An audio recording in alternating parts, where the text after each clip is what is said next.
Welcome to Garden Wise Adventures. My name is Malie and I live in Utah Zone 6/7. It's the end of April and I wanted to show you what's been blooming in my water efficient landscape. Now I've done this video series for about 2 years now, maybe even a little bit longer, but I want to continue it again this year because my landscape continues to evolve.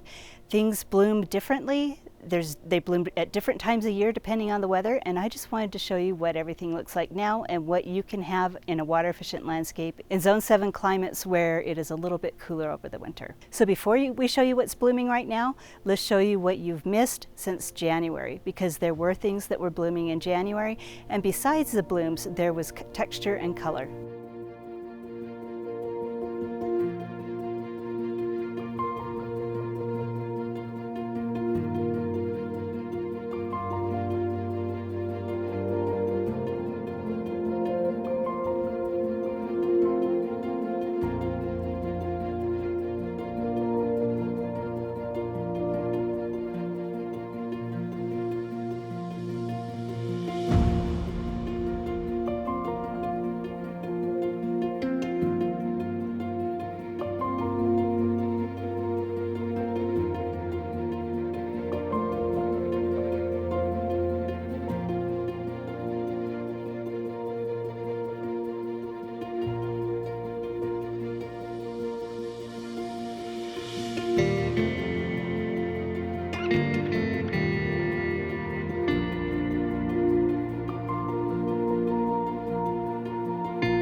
And now that we've showed you what you missed, let's show you what's blooming now.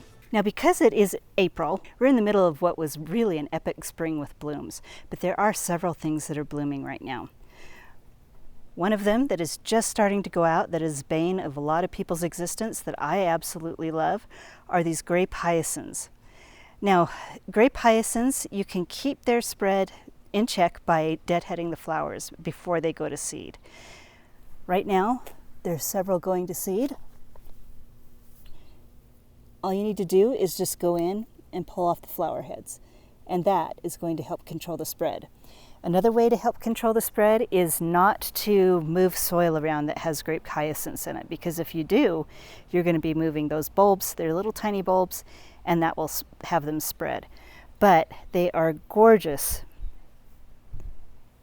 But if you have the room to let them spread and the place to let them spread, they are absolutely gorgeous. And their dying foliage does not really disrupt the landscape. Now here is a different type of gray Pyestin. This is also a gray Pyestin. It's actually a lot fluffier, and I have several of them around the landscape. Let me show you what they look like. You can see them through this area. These bloom just a little bit later, so they are in full bloom right now. They bloom later than the regular gray Pyestins. But I absolutely love to see all of the color in the landscape. That sea of purple is gorgeous, especially when you compare it to the forsythias. Now, these forsythias have been blooming for almost a month now. These are not the first things that bloom in my garden, but they're one of the earlier things that bloom. And I absolutely love these little tiny forsythias. These are sugar babies, and they don't get too much bigger than this. They get 2 by 2. And here's some more of the regular gray Pyestin. Now, one of the earliest things that we had start blooming in our garden, and actually it's bloomed most of the winter, are these beautiful little pansies.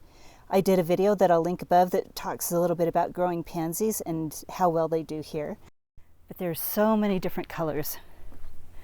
And this right here is a testament of how strong they are. You can see some more back here. Now, the little ones are violas or Johnny jump-ups, and these are pansies, and all of these have reseeded themselves. This color right here is one of my favorite ones. It's new. I just found these at a garden center and purchased them and absolutely love the color. Now, these right here are not pansies. These are violets. These are Corsican violets. This is the first time this year I'm going to try them. And from what I've heard, supposedly they will bloom almost all season long, so we're going to find out. But their flower shape is a bit different than the pansies. This one right here is also Corsican violet, with a little bit of a different flower color to it. It looks a lot like a pansy, but it's not. It's a violet.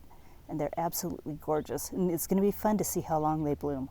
We're also at the very end of the daffodils. We just have a couple of more. There's these right here that I absolutely love with the ruffled cup. We still have some of the really tiny narcissus that are really, really cute. I love those.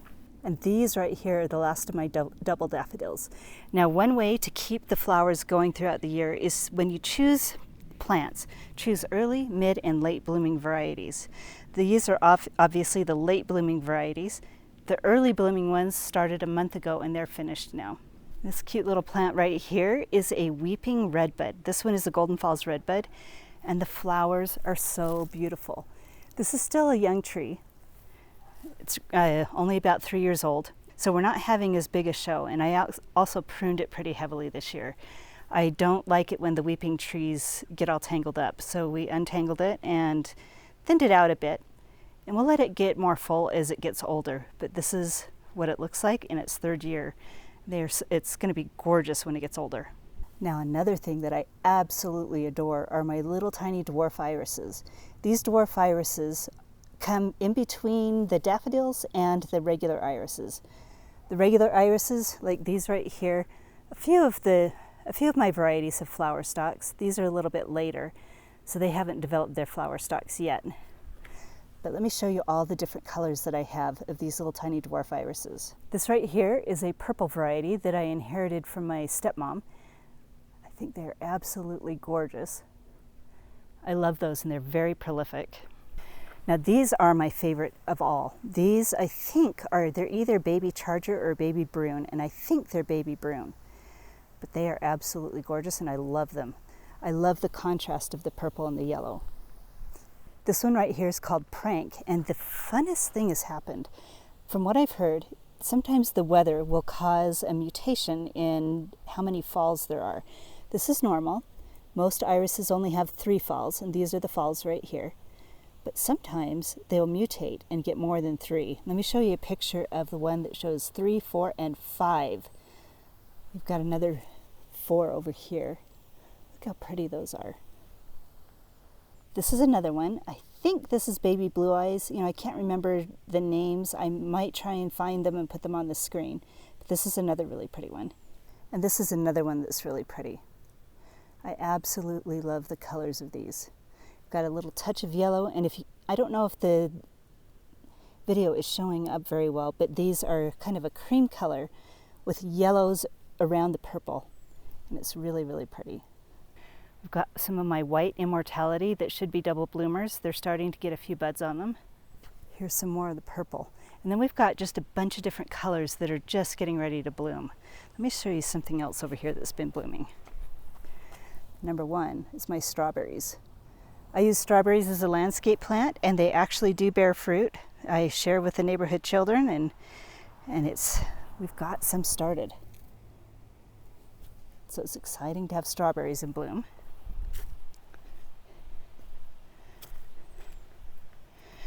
My honeyberries just finished up their bloom, and there should be some fruit on here. I think the fruit is still small and green and kind of hard to see, so I'm not finding any yet. But they bloomed and fruited last year, so there should be some on there this year. These are my hellebore. These bloomed really, really early in the year, and they're still blooming. I think they started blooming the end of March. These are just about over right here.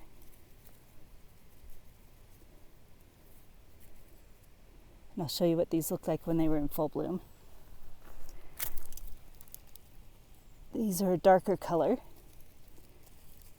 This is what they look like when they're almost over. This is another one that was really gorgeous. It still is.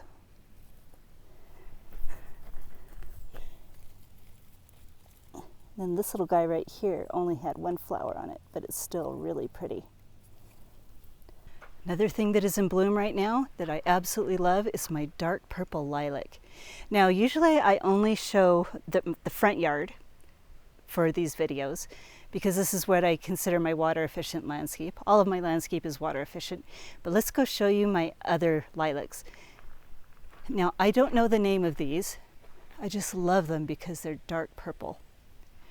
We've also got a lemony lace elderberry underneath it to contrast with the purple blooms. And it's starting to bloom also. The flowers are not as showy, but I love this plant. Now I will be pruning this lilac back. I'll be taking off some of the branches so that the lemony lace elderberry has a little bit more room.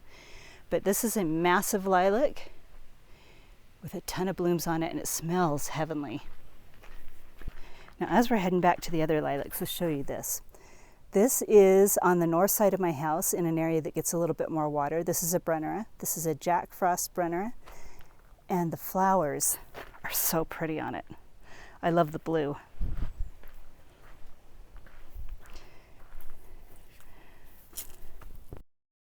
This is a Solomon seal. It's just about, I think it's a Solomon seal. I'll put the name on the screen if it's different. But it's just about ready to bloom. They're really pretty, and they've just kind of naturalized in this area and continue to spread. And here is my gorgeous angel white lilac. Look at all the blooms on that. This is one of my favorite all-time lilacs. The flowers are pure white. They smell heavenly. They're far more fragrant than the other lilacs. And it doesn't get as big as the rest of the lilacs. This one gets 8 to 10 feet tall. It looks taller because it's on a pretty steep slope. But it doesn't get its own irrigation. It just is a tough, tough plant. If you like flowering trees, this one is going out of bloom. It used to be really, really white, but you can see how full of bloom it is. This is a Canadian red chokecherry.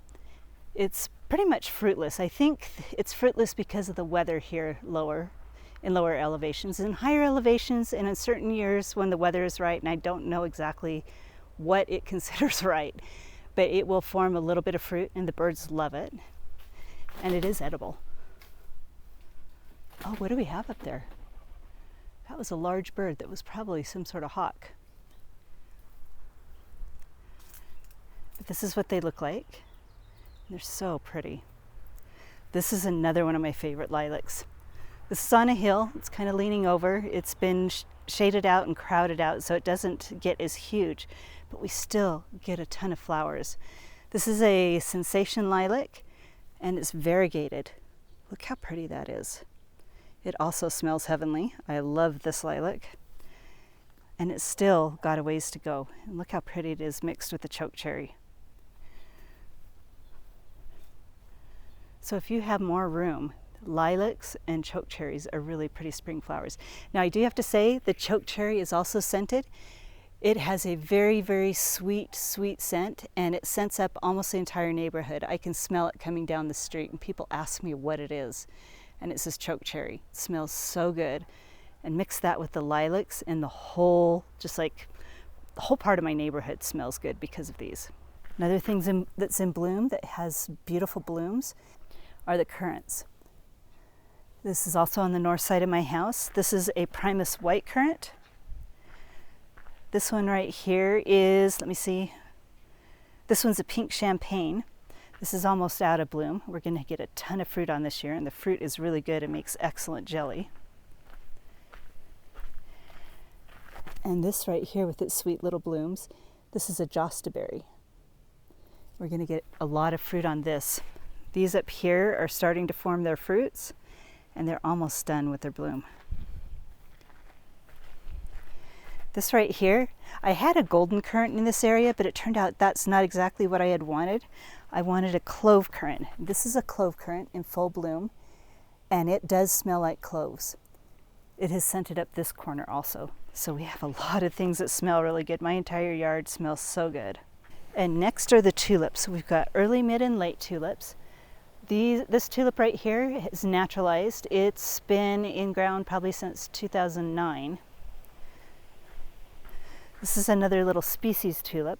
I planted these, let's see, and they're almost out of bloom. I think I planted these 2 or 3 years ago, and they're the only ones that came back that I planted that year. Here's another patch that's faded away. And then we had some orange tulips that pop up here and there that have continued to grow over the years. So now, like I said, I really try and have blooms that go throughout the year. The earliest, like I said, are the Johnny Jump Ups. Then we've got the crocus and the rock iris that I showed you in the earlier shots. Then come the daffodils and the tulips and the gray pyestins, lilacs. We've got the dwarf iris and the regular tall iris.